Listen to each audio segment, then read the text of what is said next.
Have you ever wondered when enough is enough? This is Chuck Hernandez from InsideBaseball.com.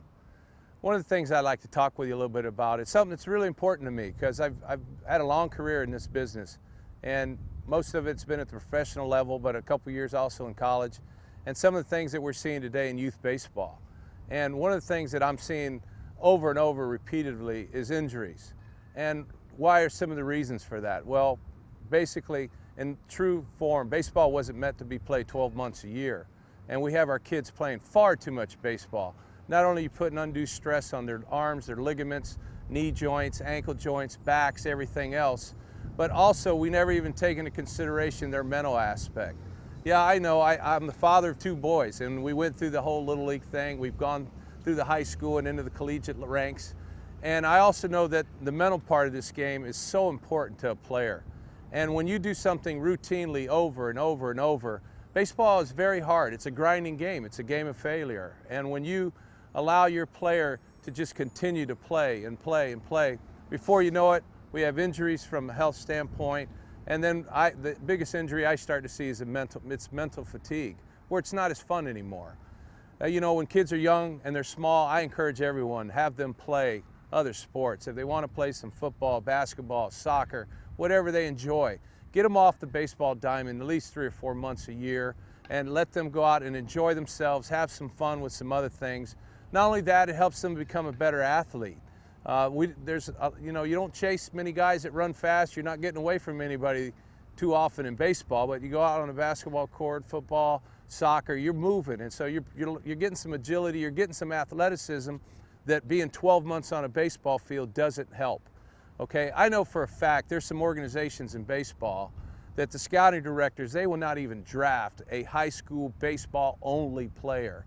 They want to see somewhere on that kid's resume, even if it was 1 year of football or basketball or a couple years of one of the other or soccer or whatever it might be, that they want that because they want athleticism in our game. And it's become more important to me. I've spoke with Dr. Andrews before, and you know, I can go back and he'll show me a list 30 years ago of, you know, high school age and younger type kids' injuries and surgeries. And, you know, there's a small sample, and then 10 years later it's growing. And now we have sheets this long with kids with hurt arms, Tommy Johns, torn rotator cuffs, things that could have been avoided if we would have known when enough was enough. And sometimes the best thing to do is really pay attention to your kid. Pay attention to your child. They'll all say, yeah, Dad, I wanna, but make sure it's because he wants to and not because he thinks you want him to go out and practice. And what's important is that they're loving it and enjoying it. Trust me, folks, over a long period of time, it takes a lot of God-given ability to be a Major League Baseball player.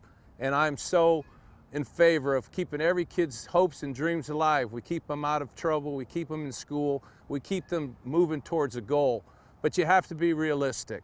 There's a certain difference between a lot of these young boys that play in the major leagues and a kid that's just gonna play maybe through his high school years and up into college, which is all great. And his talent level at the end of the day is gonna decide that. So don't take it away from him by overdoing it when he's a young man, getting him injured, or I've seen so many times by the time they get to high school, they've played in so many tournaments, so much baseball, that it just becomes old. It's not fresh. I know when I was young and I played baseball here in Tampa, and we had a lot of fine players that come out of our town, but when it turned January, we couldn't wait to get on the baseball field.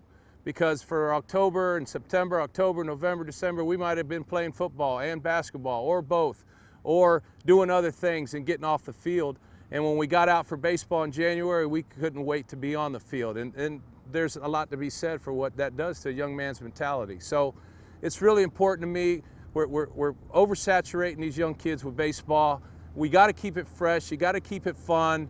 If you train 8 months a year and you take 4 months of a little rest or a little away time, it's not going to hurt that player whether he becomes a big leaguer or not. I can promise you that. There's no chance that 4 extra months of training is going to turn a player that might be good enough to play in high school into a Major League Baseball. It's just not going to happen. So don't force it. And I think overall, if we keep that in mind, when we're always thinking, hey, what's best for my kid? look in his eyes and really be true and say, hey, why don't we go out and do a little something else for a while, so when January rolls around, they can't wait to get the gloves and the bats and get out on the ball field.